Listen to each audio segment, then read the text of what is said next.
Part of the conference, and I have got a very amusing bio here from Adam Harvey. In his younger, wilder days, Adam decided to do a double major in computer science and film, reasoning that film would give him an appropriately useless degree so he could become a lord of the Mount Lawley hipster latte set and spend all of his time at Planet Video, I imagine. Yes. Yes, that's right. He was subsequently depressed to discover that his film major turned out to be useful. Remarkably useful in developing websites, and that it may be in fact almost as useful as his computer science degree in that particular field. Adam dreams one day of doing a genuinely useless degree such as 16th century Dutch art, which is a good field. Dystopian futurism in medieval literature, or economics. And re-earning his skinny jeans and Win Butler haircut. His topic today is users delighted, better UX using CSS3 and in particular HTML5 or XHTML2, sorry. Too soon. All right, can everyone please give a very warm welcome to Adam Harvey.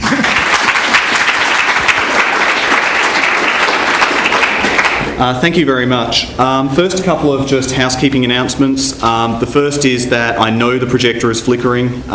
It is some sort of weird nouveau VGA output adapter incompatibility with the projectors here. We're probably just going to have to deal with it. I'm really sorry. If you want to complain, try and find a nouveau developer and send them my way.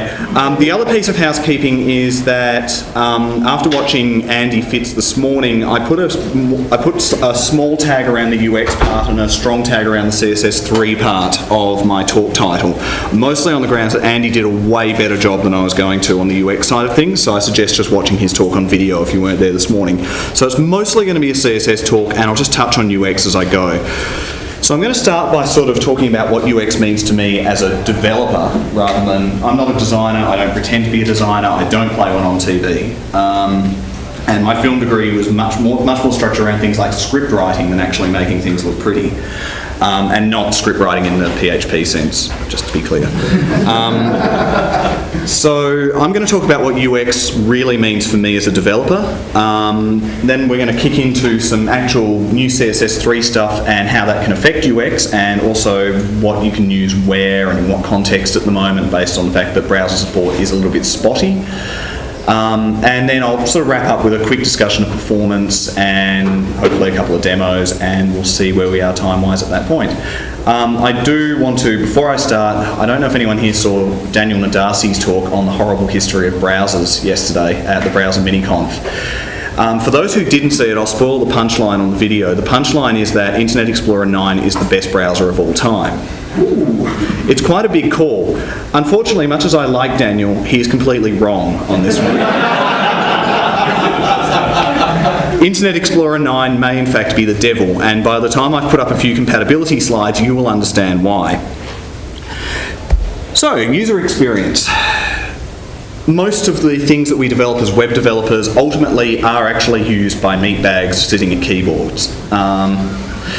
It's an unfortunate fact of life, because as we all know, systems would in fact be perfect if there were no humans involved. Since humans are involved though, we have to actually think about this user experience thing. I was first introduced to the term user experience about 5 or 6 years ago when I was a bright-eyed, bushy-tailed billing programmer at IINet, and I really wanted to get out of that because it was Perl code. So I tried to... lucky Paul Fenwick's talking in another room. So I moved across to the web team, and I begged and borrowed and bought the manager of that team drinks until he agreed to take me on. So the first Friday I was over in that team, we all went out to the pub, as you tend to do when you're a web developer, because it's the only thing that numbs the pain of dealing with IE6. And I got chatting... And I got chatting to one of the other developers on the team, and it turned out we had quite a lot in common, and we were having a nice chat. And at one point, obviously she asked me the question, why was I coming to the web team, and I explained about the Perl thing. And she sympathised and then said that she actually really didn't like being a developer. She was quite a good developer, but she didn't like being a developer. And I asked why, and she said, because I really want to move into user experience. So, of course, in an attempt to look cool in front of my new teammates, I just went, yeah, of course. I mean, obviously, that's where all the new hotness is. And then ran off to very quickly Google it back in the office. Particularly since this was the era just before iPhones and general smartphone availability, particularly if you were a web developer, because obviously you'd never buy a BlackBerry. Particularly because at the time the BlackBerry had a horrific HTML5 browser that didn't really read style sheets. So I went back and looked it up, and I went, that's actually kind of interesting. And it just turned out that we were about to start redeveloping the website. And so, of course, we had to think about user experience and usability. And somewhere along the line, we ended up deciding that full-height ribbon menus were a good idea. And if anybody remembers that site, I really apologise. It wasn't a good idea. But it was kind of interesting learning the difference between user interface and user experience. And that was a good example, because that ribbon interface, which I now wish I had a screenshot of, looked really good. Like, when we presented it to the board of directors of IINet, like, they were ecstatic. It looked terrific. But the reality was the feel of it wasn't actually that good. It was a little bit less like a comfortable blanket and a little bit more like, well, the title kind of sums that up. So the problem with feel is it's really nebulous, and it's different things to different people. I mean, you know, this feels very smooth to me. Some people might notice the vibrations coming off the power supply on my very old laptop that I'd keep dropping. I should probably get the fan replaced or something, and might be a little bit less enamoured with it. So the different feels are different. The other problem you've got in terms of UX is that some places, like apparently Red Hat, do actually employ real UX people, which I think is a terrific idea. No company I've ever worked at has employed anybody with a job title with the word user in it. It's okay. I've dealt with this by limiting users to a tiny remote control as their interface. There's not much experience there. And they still get it wrong. And they still get it wrong. So you've got this kind of void. I've worked in a couple of design agencies in the last few years, and I've worked in sort of different companies with different sorts of roles. But the reality is you get designs from designers, which is your look. You get, obviously, code from your developers, and nobody actually thinks very much about how they come together. But of course, now user experience is a buzzword, so somebody has to actually think about how this is going to come together. Usually it's the person who complains the least, and usually that's the developer. So it's probably going to be you. They will sigh and they will do the job regardless. So how do you actually put yourself in those shoes? Well, the traditional answer is you put yourself in your user's shoes, which are pretty shiny, actually. And Annie talked about this at some length this morning about personas, and mostly came to the conclusion that they weren't actually very useful. The problem, of course, is that in a lot of cases you've got more than one type of user. They might all be wearing sneakers, but they've clearly got different taste. And it's really hard to come up with a set of personas that actually cut across all of that. So a few years ago, actually just before I get to that, there is actually another problem too. Best practice is to use personas and to pay attention to usability research. Sometimes it's completely wrong. So last year I was working on a mobile version of a website that I probably can't name because it's a government agency and I didn't check, and they'll probably be mad.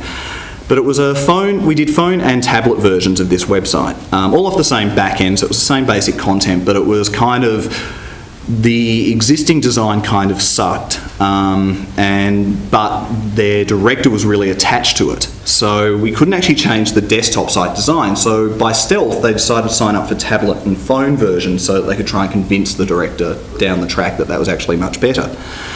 So as part of that, we were obviously trying to simplify your navigation interface. Now, there's a whole bunch of research around this, and it's kind of conflicting. But one of the things that a lot of people kind of pay attention to is Jeffrey Zeldman's article about the 3-click rule, that people won't go more than 3 clicks to discover something. Now, the desktop version of this site had basically a giant advertising banner that the marketing department of this government department had insisted upon. There was no navigation above the fold on most screens, so click to get down, or scroll wheel, or however you want to phrase it. The main navigation menu then had the politically approved navigation items, which were all about outreach and education and whatever the WA state government's priority is this year, because it's an election year. And what it actually turned out was there were various things that weren't available through this, like the admission times and costs for the particular thing it is.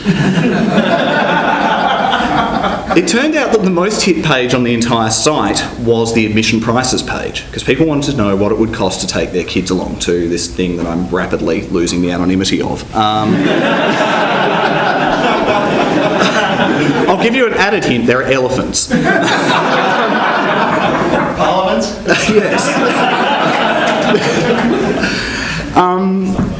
That was, at the time, I believe, 4 clicks from loading the page. So a lot of the conventional wisdom should have said that nobody actually knew what they were paying to get into this facility on the way in.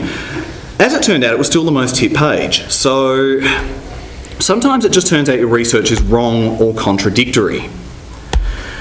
There are other studies saying that in actual fact people will basically keep clicking blindly until they either succeed or fail. It turns out that the success or failure rates are pretty much the same.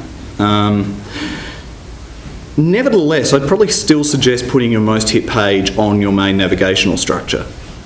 But it's an interesting exercise in terms of sometimes theory and metrics don't really line up. It was, interestingly though, one case where when we did step back and actually did we didn't call them personas because we're not that cool, but we did actually step back and think about what our audience was.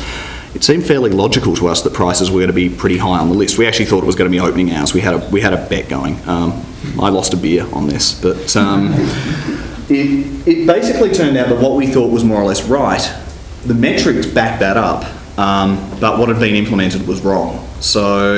But it was wrong for political reasons, and sometimes you can't control those. So user experience, I think, always has to be mediated by reality. The reality of politics, the reality of technical limitations, the reality of I've only got 3 hours before it's launch time, which is about how I was feeling 3 hours ago. And you really just have to find the balance. That's all you can do at the end of the day. As another example, PHP has a website. It's quite old. It's kind of 2000. I don't mean that necessarily as a bad thing. So over the years, a few people have come up with proposals to revamp it. So that was an early build of one of them. I think I probably don't need to point out the problems with this one. If anybody does want to yell out suggestions, go for it, but I think we might move on otherwise.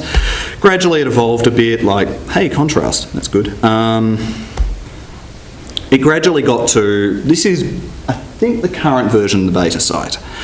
So again, navigation is a key to this in terms of what do people really want to hit. Now, we have an interesting situation in that we actually have no analytics or metrics whatsoever, and the site is mirrored on about 60 mirrors around the world, and we have nothing to collate what people actually hit. The only thing we have is the Apache server status page, because most of the servers have mod status enabled, which turned out to be quite useful, except it only gives you the last 30 pages, so you just kind of have to, you know, analyse it and hope for the best. So no real metrics. So what do? So we've got this 2-level navigation scheme up there. As you can see from the little chevrons on documentation, community and help, they do, unsurprisingly, scroll down. It's a little bit different to a typical overlay in that we called it a mega drop down, which we probably nicked from somewhere else. But basically what happens is that grey bit scrolls up and then the actual menu content you want scrolls down. I'm not very happy with that. It feels kind of slow and it feels like an extra step. But when it does scroll down, you get fairly sensible stuff. Like, that's probably a little bigger than I'd like, but there's a bit of a hierarchy there. It's not terrible. The things that people are actually probably interested in terms of news and conferences and about is actually there. The help one is actually even better. I don't know if license information is one of our more commonly hit ones, but hey. Bugs is definitely commonly hit. Support, as in please get me the hell out of here and teach me Python, is definitely hit. Ruby. I'll talk to you later. And navigation tips is obviously there. So documentation you'd expect would be more or less the same thing.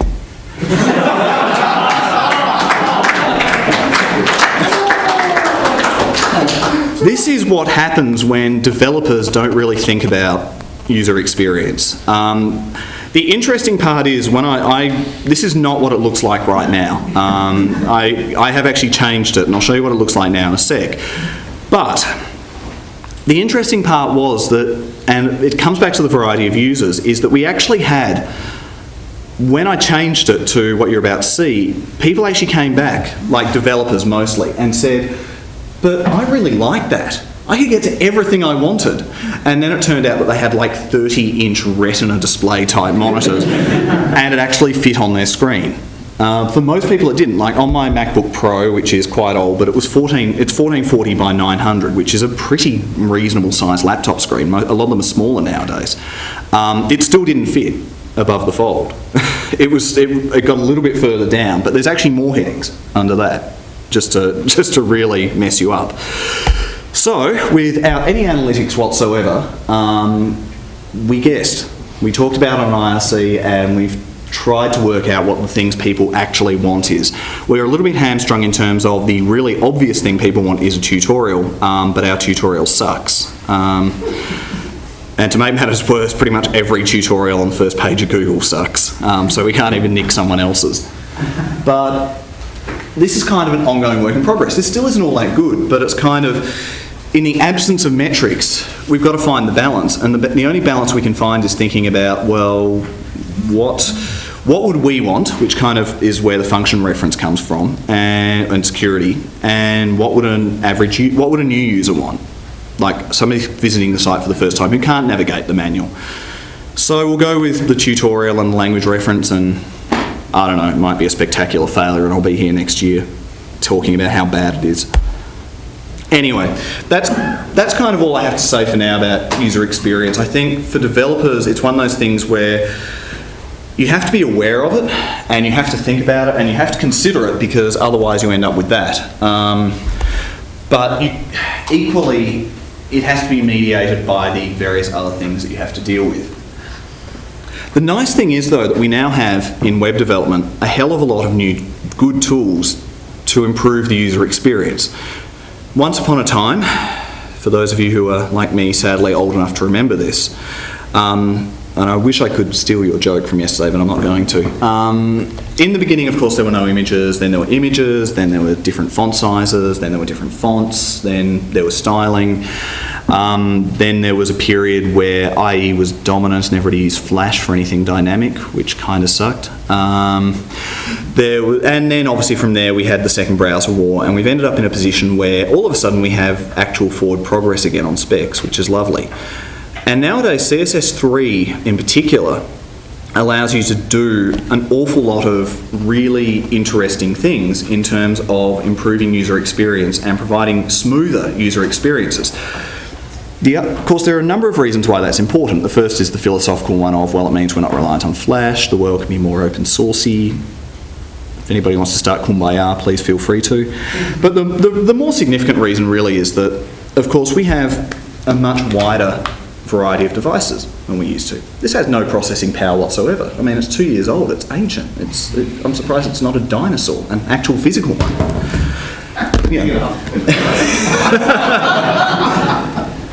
This thing keeps stalling because its I/O layer isn't fast enough to actually serve up data. So we've got these challenges, which means that we need to be able to hit hardware acceleration and make the user experience smoother. I mean, it's like the first-person shooter days. Who here remembers the original Quake and Quake 2 and so on and so forth? Okay, most of you. And obviously when Quake 2 and GLX Quake had hardware acceleration, they came out somewhat after the original Quake. And all of a sudden there were these, let me think of a code of conduct friendly way of putting it, measuring contests around frame rates and how many FPS you were getting, and this in deathmatch would allow you to shoot someone else 0.01 of a second faster. We're kind of now 3D games dealt with this a long time ago, but we're kind of reinventing this wheel now in the web context in terms of people now expect their animations to be smooth. They expect their taps and their clicks to be responded to immediately. The patience of people, of users, particularly those who don't live in Western Australia and don't have the automatic quarter of a second speed of light problem that we have, really is pretty minimal nowadays. So you need things to be instant, you need things to be fast, you need to work with your browser to actually use your GPU and your CPU most effectively, so you can go back to, you know, clogging it up with bad JavaScript instead.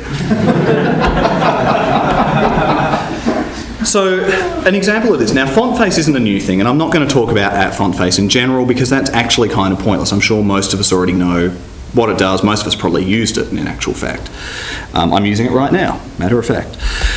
But where it's suddenly become really trendy again is icon fonts, in terms of actually putting a lot of your things that would have been in image sprites into icon font or using someone else's icon font. For example, Twitter Bootstrap, sorry, just Bootstrap now, comes with the Font Awesome icon font, which is really, really good. So you end up with these fonts, which basically mean that for minimal download, you have a whole range of glyphs available. And of course, the lovely thing about these is that they're, you know, they're scalable. You can scale them up, you can scale them down, you can do all sorts of interesting things to them. So this is definitely a good tool to have in the arsenal. The positives are fairly obvious. They're scalable pretty much infinitely. And it doesn't matter whether it's a retina display or an average notebook display or a really bad projector. Either way, sorry ANU, but either way, it is infinitely scalable and it will look reasonably good at most sizes. It's bandwidth efficient. Font Awesome, which is the one that I was using there, has 280 glyphs, I think it is, and is less than 100k or maybe just over 100k. It's minimal, is basically the point I'm making. And of course you can use all of CSS's other text effects on it. So for example, say you've got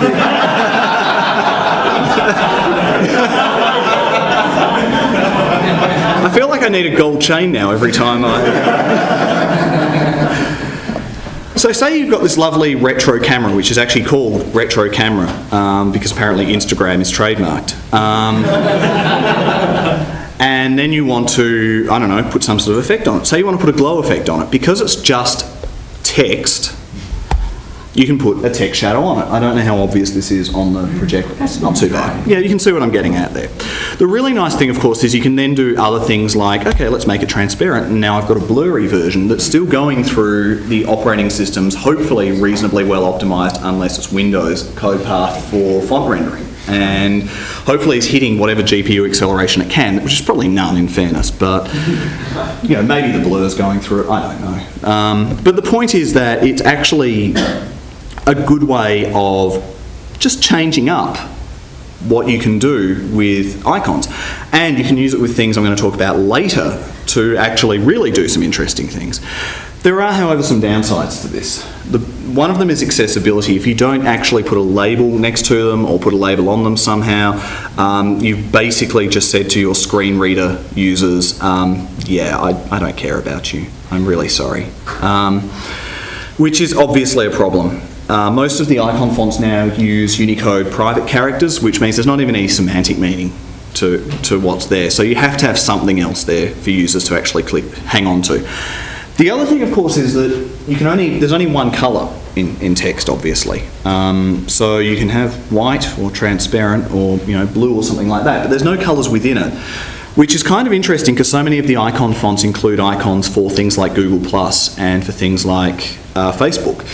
Which means that if you're going to use them, you've got to think very carefully about the context in which you're using them. It's either got to be a context where you can use a monochromatic icon, which will probably impact on your entire design, or it's got to be a context where maybe it's small enough that it doesn't matter, or... Basically, the gist is that it's not universally applicable. That's really what it boils down to. It's a great tool. I mean, I use them all over the place myself. But you've got to be aware of the limitations of what you're using. On the bright side, it works on pretty much everything. Most of the icon fonts do provide EOT files, so you're fine. Android mostly works. I have had the odd weird bug with font faces not getting picked up in Android. So it's one of those wonderful things where you get to test things. Dan. The other alternative, of course, for scalable stuff is SVG. I won't rehash what SVG is because it's about a 15-year-old spec at this point, so I'm sure we all know what it is. The positives are, of course, it has colour. That kind of is a good thing. You can script it if you want to as well, which is kind of cool if you've got like a logo that you want to light up on mouse over, then that's another way of doing it without using sprites. The negative is it's not really any better for accessibility. In a lot of cases it's slower. You've also got weird scaling behaviour with SVG, and I'm actually going to point that out later in another demo. That a lot of browsers, Firefox, when they scale SVG files, don't actually re-render them, so you get pixelation as you go in. You might get bilinear filtered pixelation, which means that it just looks like everybody's taken their glasses off, which really isn't much better. So that's definitely one of your concerns. That's obviously not something you're going to have with an icon font, because it should be sharp and subpixel rendered and hinted and so on the whole way up. On the bright side, well, on the slightly downside, compatibility is slightly hampered by the fact that Android 2 and IE 8 and below for some reason decided, well, IE of course had VML, in a classic case of not invented here syndrome, and Android 2 just didn't like SVGs for reasons I've never actually found out about. I presume Google had a good reason for it, but God, it pissed me off. So, what do you use when? Of course, there's always image sprites. They work pretty well. Icon fonts handle your simple and cases where you have to scale a lot really well. And you probably only fall back to SVG if you've got specific needs around SVG, in my opinion. The other thing that I don't think anyone's really using yet is, of course, fonts you can also hint, which in theory would allow you to do interesting things at small sizes where SVG lines might go below 1 pixel width, in which case you start getting weird, like, grey effects, or they disappear altogether, or bad blending, or whatever happens. Whereas in theory you could hint an icon font in such a way that the lines would always remain visible. I don't know of any icon fonts, or at least commonly used icon fonts, that are doing this at the moment. I would actually really like to hear if anyone does know about any of them. But I think that's something we might see this year if I've got my futurist hat on. And I will now stop doing a bad Mark Pesce impersonation. Fortunately, I didn't let him choose pictures for my slides. Another new CSS feature is transitions. Now, transitions have actually been around for a little while now, but I don't think they're getting the love that they deserve. Transitions are pretty awesome. So fundamentally, a transition defines the transition effect on properties when, let's just look at an example. So, we have a button. When I mouse over it, it turns red. If anybody here has colour blindness that involves red or blue, the next 5 minutes are really going to suck for you, I'm sorry. When I mouse over it, it turns blue. Standard CSS, everything's been able to do it for a long time, unless it's Internet Explorer below version 7, because it's not an anchor tag. So, we now have this transition thing. So what this actually means is, on this element, or any elements this rule matches, when the background property changes, I want you to take 1 second to do whatever transition is appropriate between those two things. So, if I mouse over it, it will smoothly fade to red, and back, and there, back. Anyway, it's almost hypnotic, but not as hypnotic as some things that are coming up later. The nice thing about it is, though, that basically, to make that work, I've done no work. I mean, to do that effect in jQuery isn't much more work. You know, it's one animate call in jQuery, but you've just loaded up jQuery. And you might actually occasionally be trying to avoid that because you're trying to write a thin site, or you just don't like JavaScript very much, or, you know, you would rather just do it there. And then the browser can take care of it. And hopefully the browser's implementing this nice, speedy C++ code that is, you know, going to put less, it's going to have less of an impact on your performance, and your computer can do other things like run crappy JavaScript. You can also, obviously, there are many properties that you can animate. So you can change borders. You can sort of try and get your mouse, it's a fun game, you can sort of try and get your mouse over it and try and keep the border at a set width. So again, you know, the syntax for this is brain dead, basically. Border, 1 second, excellent. I'm not going to go into the intricacies of the exact CSS syntax for some of this stuff. I mean, transition is actually a shorthand version of, I think, 4 different properties. Transition length, or transition duration, I think it is, transition something. Transition easing function. So you can actually provide an easing function, and the CSS spec has about 20 of them defined in there. So you can have linear, or you can have, cubic Bezier, or whatever takes your fancy. If your designer has come to you and said, yeah, I really like it, but I want it to pop more, you can change it from a linear easing function to a cubic function and then punch them.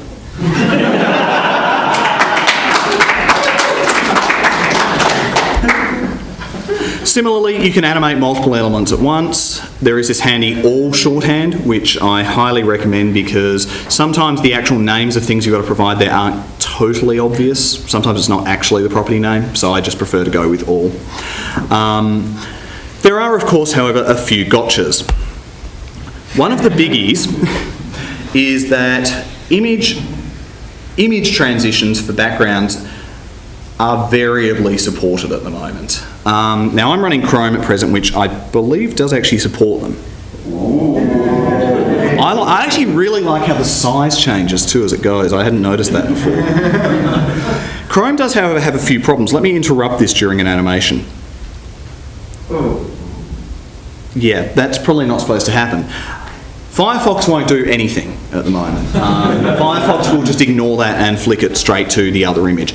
But that's one of the nice things about transitions, and one of the reasons why I think they should be used more is that they actually degrade really well. I mean, you wouldn't want to use them for a core feature of your site without a JavaScript fallback, but for smaller effects, for small things, little glows on buttons, things like that, I think you absolutely could just do this at this point, and you get most of the benefits for basically no work and probably in a more performant way to boot. And you can also see, as I mouse over this is an old laptop, but it's actually pretty instantaneous. Like, it's a better fade than I suspect JavaScript would do. And I now really wish the next slide was the JavaScript version so I could prove that. But like, from a responsiveness point of view, it's lovely. It's nice. You could obviously speed it up if you want it to feel quicker, but it starts responding as soon as I mouse over, so that's definitely a good thing.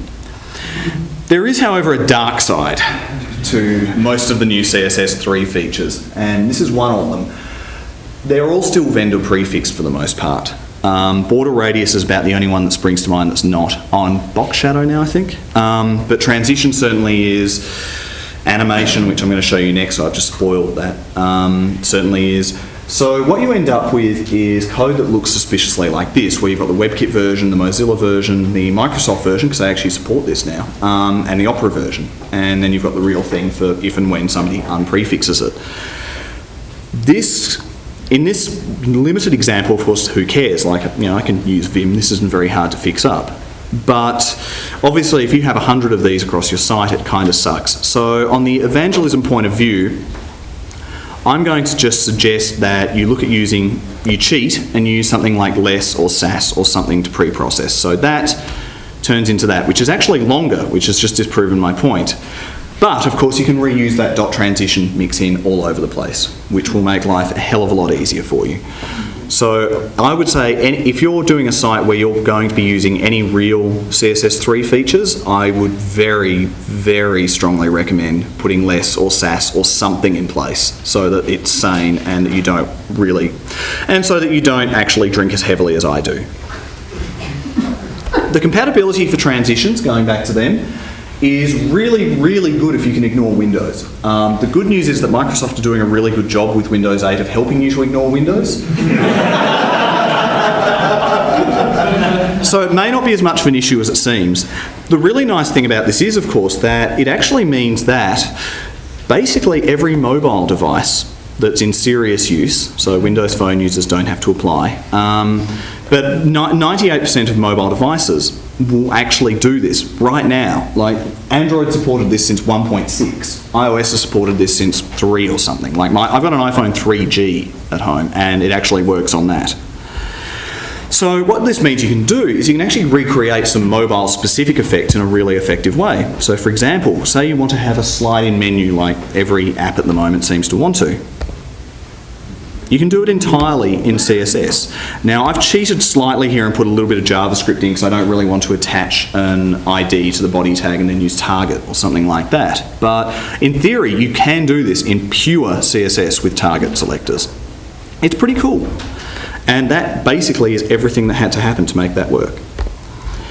So in summary, I would suggest using transitions when you can. If you do have to care about IE, then you'll still have to write some JavaScript. Sorry. Animation, finally, I'm going to talk about. It's not just that. I'm very pleased to say I'm pretty sure that's public domain here too. No. No? Please never copyright too. No. No, Okay. that one was never copyright in the first place. That's, yes, I was trying to do some research on this the other day when I was trying to procrastinate from actually writing the talk, and yeah. So, keyframe animation. CSS allows you to set up a set of keyframes and then it will use the same basic transition engine to transition between those states. And you can do this as an infinite loop or as a one-off, or you can actually select how many iterations you want to run. So, say we have this friendly penguin here. We can, in actual fact, animate said friendly penguin entirely in CSS. And in this case, I'm using CSS transforms. Now, I'm not going into CSS transforms because I'm already running behind. But basically, in this case, we're just translating it left and right. We've got this animation thing, which actually wires it up. And then we define our keyframes in much the same way as a font face block. So we give it a name, and then we define what happens at each time. The interesting thing is, the keyframes are defined in terms of percentages rather than in terms of time. The time is actually used here. So in theory, you could reuse the same keyframe set if you wanted to slide different things at different rates. That would probably shortly be followed by your users hating you and going somewhere else. But in theory, it would work. So you can see here, name, time, easing function, and in this case, infinite, so it doesn't stop running. And of course you can combine various things and put more keyframes in. You can get as funky as you want. Tux apparently is a fan of headbutts. You made a variable speed and crowley tag, right? Variable marquee. So let's look at an actual sort of like non-real world example, but one that could potentially happen. You need to have an open chat tab because your users need support. I mean, they're using your product. But the designer doesn't really want it to be too obvious. So, what do you do to catch the user's attention? Well, with the power of animations, you could make it pulse a little bit, which is probably not really going to show up on the projector, but you can take my word for it. The fact it's not showing up on the projector probably means that you actually need to be a little bit less subtle. So let's just move it around a little bit. And wait, there we go. So it waggles now. All right, what else can we do? Obviously, when we hover over it, we really want it to stop moving. So we've set up the hover state, which apparently isn't quite working properly. But in theory, this animation play state thing will stop the animation from running. In practice, Chrome doesn't seem to like this very much, and I don't really have time to fire up Firefox and show you that it works. So, like that, the annoying flashing banner advertisements of 2013 were born.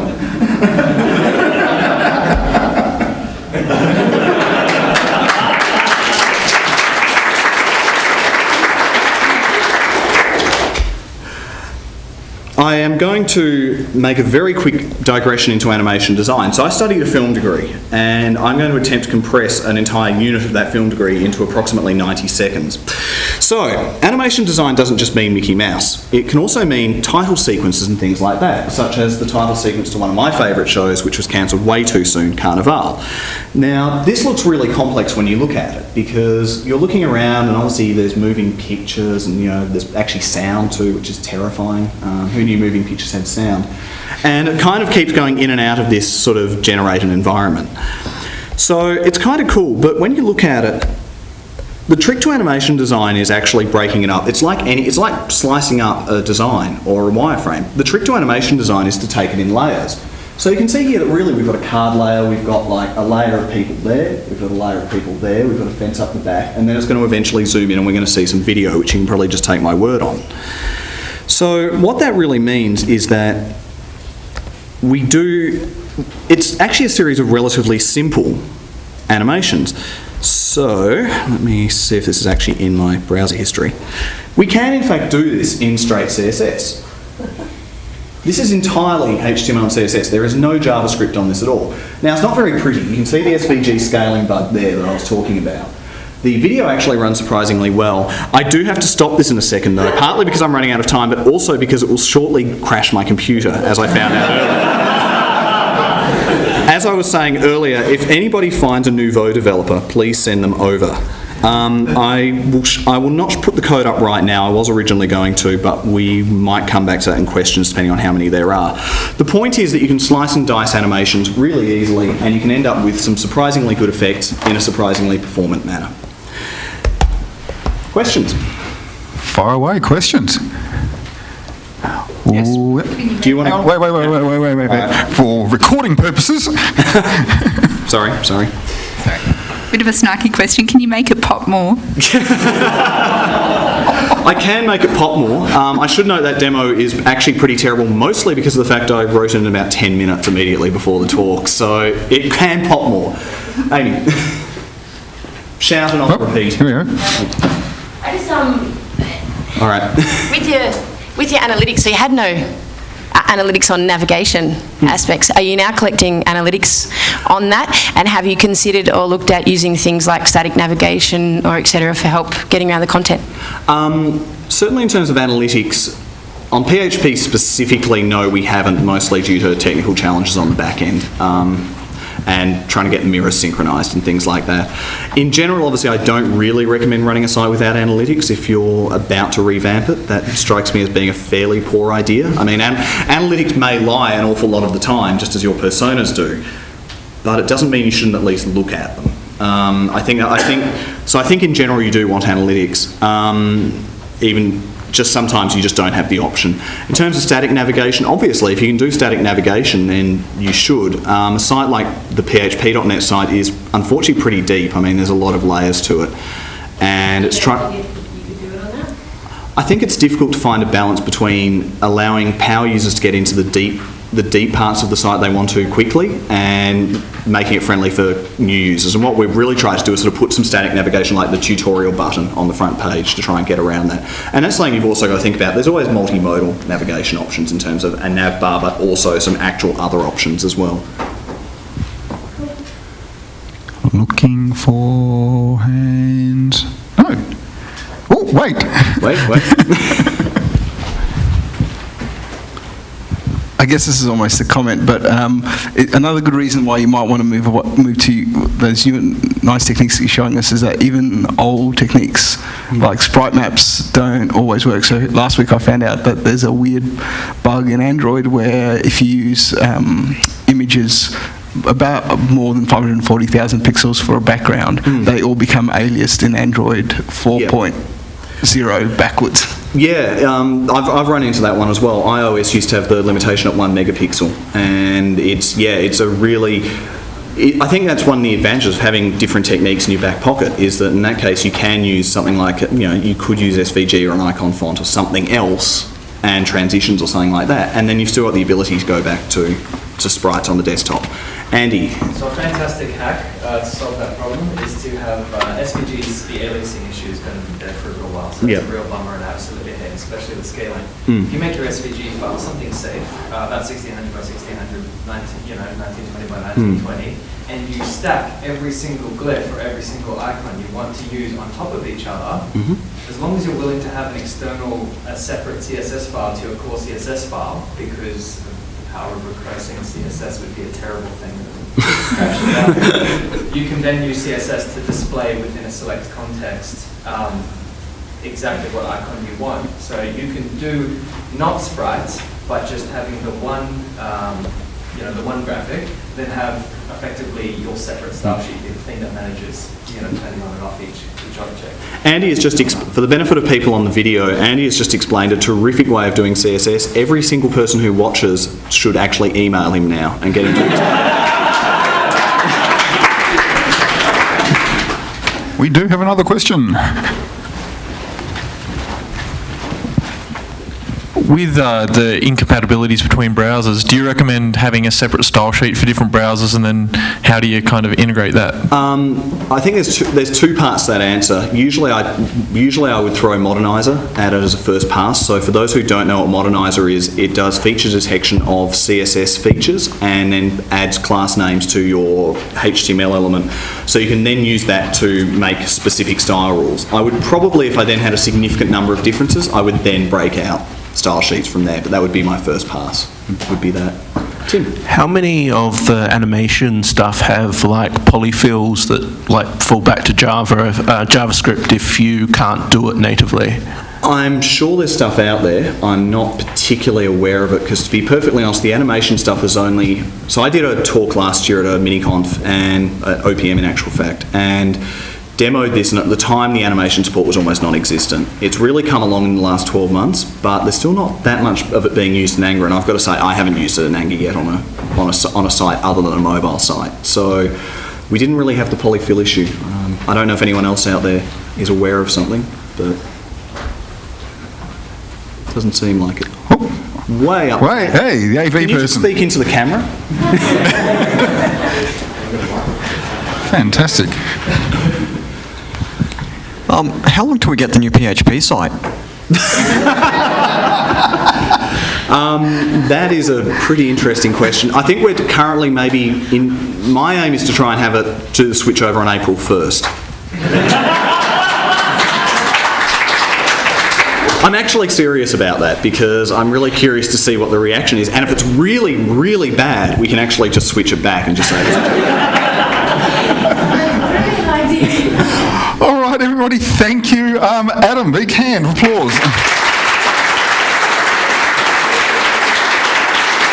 Lots of fun. And a little gift from LCA 2013. Very good. Okay. Thank you very much, everyone. Thank you, audience.